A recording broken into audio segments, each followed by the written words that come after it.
सूरज भैया, जल्दी चलो, आपकी दादी गिर गई हैं और उन्हें चोट भी लग गई है। दादी, दादी क्या हुआ आपको? आप कैसे गिर गई दादी?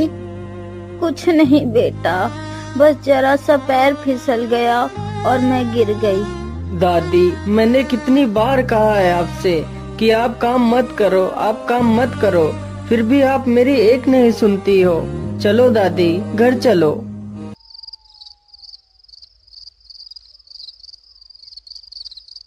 दादी, मैं कल सुबह शहर जाऊंगा और वहां जाकर काम करूंगा, जिससे मेरी कमाई ज्यादा होगी और आपको मेहनत करने की अब कोई आवश्यकता नहीं है। क्या करूं बेटा, तेरे माता पिता के गुजर जाने के बाद मैं ही तो बची थी जो दूसरों का काम कर घर को चलाती। लेकिन दादी, अब आप दूसरों का काम नहीं करेंगी। मैं कल सुबह ही शहर जाऊंगा। ठीक है बेटा, जैसी तुम्हारी इच्छा। चलो, अब रात बहुत हो गई है, अब तुम सो जाओ।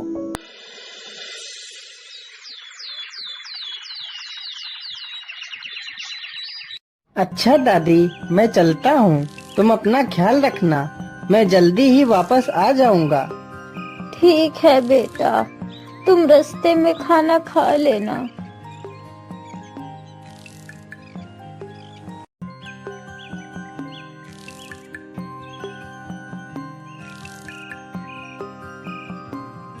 अब तो मैं चलते चलते बहुत थक गया हूँ और मुझे प्यास भी लगी है।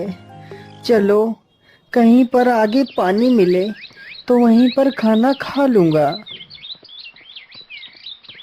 अरे, वहाँ पर तो एक नदी है। चलो, यहीं पर खाना खा लेता हूँ।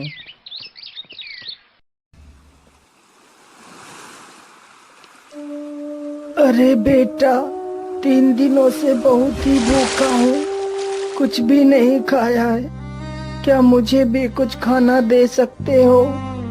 हाँ बाबा, क्यों नहीं। आप जाइए और पेड़ से एक पत्ता तोड़कर ले आइए। आप भी खाना खा लीजिए। नहीं बेटा, मैं बाल ब्रह्मचारी हूँ। मैं किसी भी जीव को कष्ट नहीं देता, इसलिए मैं पत्ता नहीं तोड़ सकता। बेटा, तुम ही चले जाओ और पत्ता तोड़कर ले आओ। ठीक है बाबा, आप यहीं बैठिए, मैं अभी पत्ता लेकर आता हूँ। सूरज जैसे ही पत्ता तोड़ने के लिए चला जाता है, तभी साधु के वेश में आया हुआ वह ठग उसका सारा सामान लेकर भाग जाता है। अरे, ये बाबा जी कहाँ गए और मेरा सामान भी गायब है। तो क्या वह साधु के वेश में कोई चोर था? अरे चलो, कोई बात नहीं। मुझे लगता है आज मुझे भूखे पेट ही चलना पड़ेगा। श्रीमन नारायण, श्रीमन नारायण, श्रीमन नारायण, श्रीमन नारायण। अरे बाप रे बाप, यह बगुला तो कितना बड़ा भक्त है। एक तरफ तो मछलियों को गपागप गटक रहा है और दूसरी तरफ नारायण नारायण का जाप कर रहा है। इससे बड़ा भक्त तो मैंने आज तक नहीं देखा। खैर छोड़ो, हमें क्या करना है। चलो आगे चलता हूँ। फिर वह चलते चलते एक राजा के द्वार पर पहुँचता है।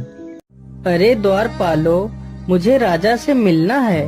मैं बहुत दूर से आया हूँ। अगर राजा मुझे कोई काम दे दे तो राजा की बहुत कृपा होगी मुझ पर। बहुत अच्छी बात है, तुम नौकरी करना चाहते हो। तुम आज बाहर जो 2 पहरेदार हैं, उन्हीं के पास पहरा दो। मैं तुम्हें सुबह ही नौकरी पर रख लूंगा। अरे सुन मुसाफिर, तू यहाँ नौकरी के लिए आया है, लेकिन तुझे नहीं पता यह राजा बहुत ही दुष्ट है। तुझे जेल में बंद कर देगा और तुझे बंदी बना लेगा। अगर अपनी जान की सलामती चाहता है तो यहाँ से भाग जा। अरे नहीं नहीं भैया, आप कैसी बातें कर रहे हैं। राजा ने मुझे कहा है कि वह कल मुझे नौकरी पर रख लेगा, तो भला मैं यहाँ से कैसे जा सकता हूँ। राजा तो कभी भी झूठ नहीं बोलता। मुझे पूरा विश्वास है वह मुझे नौकरी जरूर देगा। मैं कल सुबह तक प्रतीक्षा करूंगा। मुझे लगता है यह मुसाफिर ऐसे नहीं मानेगा। चलो इसे मार कर कुएं में फेंक देते हैं। फिर दोनों पहरेदार उसे डंडे से पीट पीट कर कुएं में फेंक देते हैं, लेकिन सूरज कुएं के अंदर ही लटका रहता है। दोनों पहरेदारों को लगा कि मुसाफिर कुएं में डूब गया है और वहां से चले जाते हैं। तभी वह चुपके से कुएं से बाहर निकल आता है और पेड़ के पीछे छिप जाता है। मुझे लगता है कि अब सभी लोग सो गए हैं। चलो हम लोग अपना काम शुरू करते हैं। अरे ये लोग कहाँ चले गए?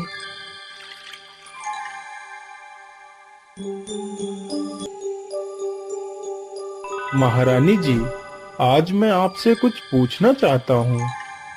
पूछिए स्वामी, आप क्या पूछना चाहते हैं? महारानी जी, मुझे ये बताइए कि पतिव्रता स्त्री कौन होती है? पतिव्रता स्त्री वो होती है जो किसी गैर पुरुष को देखती तक नहीं। अरे जल्दी करो बल्लू, नहीं तो किसी ने हमें देख लिया तो हमारी खैर नहीं। चलो जल्दी से इस खजाने को झाड़ियों के पीछे छिपा देते हैं। सूरज पेड़ के पीछे छिपकर उन दोनों की यह सारी करामात देख रहा था। अभी तो काफी रात पड़ी है, चलो मैं यहीं पर छिपकर बैठ जाता हूँ, नहीं तो मुझे इन लोगों ने देख लिया तो मुझे मार ही डालेंगे। अरे ये क्या? ये महारानी जी इतना सज धज कर इतनी रात में कहाँ जा रही हैं? मुझे पता लगाना ही चाहिए।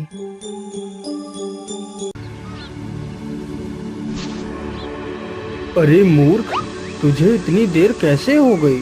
मैं इतनी ठंड में बैठे बैठे परेशान हो गया हूँ और तू अब आई है। बता मुझे, तुझे इतनी देर कहाँ हो गई? क्या बताऊं, आज महाराज बहुत ही देर में सोए थे, इसीलिए मुझे देर हो गई। अरे बदचलन, तू मुझसे छल कर रही है। रुक, आज मैं तुझे जान से ही मार दूंगा। फिर वह आदमी आग से जलती हुई लकड़ी उठाकर महारानी की पीठ पर मार देता है, जिसके कारण महारानी की पीठ जल जाती है और महारानी वहां से भाग जाती है।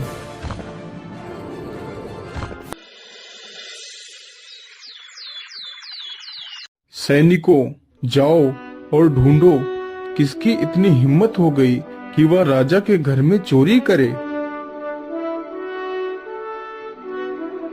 अरे पता नहीं किसने राजा के घर में चोरी कर ली। अरे इधर तो देखो जरा, यहाँ पर कोई पड़ा हुआ है। मुझे लगता है कि यही चोर है। अरे उठ उठ, अरे चल, तुझे राजा ने बुलाया है। अरे उठ। अरे तू तो वही है ना जो कल हमारे महल में नौकरी के लिए आया था और तूने रात भर में चोरी भी कर ली। सैनिकों, इसे मृत्यु दंड दे दिया जाए। महाराज, मैंने चोरी नहीं की है। अगर चोरी तूने नहीं की है तो फिर किसने की है? बता जल्दी, नहीं तो तेरी मौत निश्चित है। महाराज, आप मेरी बातों को ध्यान से सुनिए और समझने की कोशिश करिए। पत्ता न तोड़े ब्रह्मचारी, नारायण नारायण रटे जिनकी चोंच भारी, और द्वार खड़े सब माल लूटे, गैर मर्द का न देखे पतिव्रता नारी। अरे ये क्या कह रहा है? मैं तुझसे चोरी के बारे में पूछ रहा हूँ और तू पहेलियाँ बुझा रहा है। सैनिकों, इसके मारो 10 चाबुक। नहीं नहीं महाराज, आप मुझे मारो मत, मैं आपको इसका मतलब बताता हूँ। फिर वह राजा को अपने साथ हुई सारी घटना के बारे में बताता है कि कैसे उसे एक साधु ठग ने ठग लिया और कैसे उसे द्वारपालों ने मारकर कुएं में फेंक दिया तथा रात में क्या क्या घटित हुआ। उसने राजा को सब कुछ बताया। लेकिन एक बात मेरी समझ में नहीं आई, ये पतिव्रता नारी के बारे में तुमने क्या कहा था? महाराज, आज रात जब आप महारानी जी से पूछ रहे थे कि पतिव्रता स्त्री कौन होती है, तो महारानी ने बताया था कि जो स्त्री गैर पुरुष को देखती तक नहीं है उसे पतिव्रता स्त्री कहते हैं। लेकिन महाराज, जब आप रात में सो गए थे तो महारानी जी जंगल में किसी गैर पुरुष से मिलने गई थी और उस पुरुष ने गुस्से में आकर महारानी जी के पीठ पर जलती हुई लकड़ी से प्रहार किया था, जिसके कारण महारानी जी की पीठ जल गई है। यदि आपको मेरी बातों पर यकीन न हो तो आप अपनी महारानी के पीठ पर देख सकते हैं। जब राजा इन सारी बातों की पुष्टि करता है तो वह सारी बातें सच साबित होती हैं। तो राजा उन दोनों द्वारपालों और अपनी महारानी को मृत्यु दंड दे देता है और सूरज के साथ अपनी पुत्री रूपरेखा का विवाह कर देता है।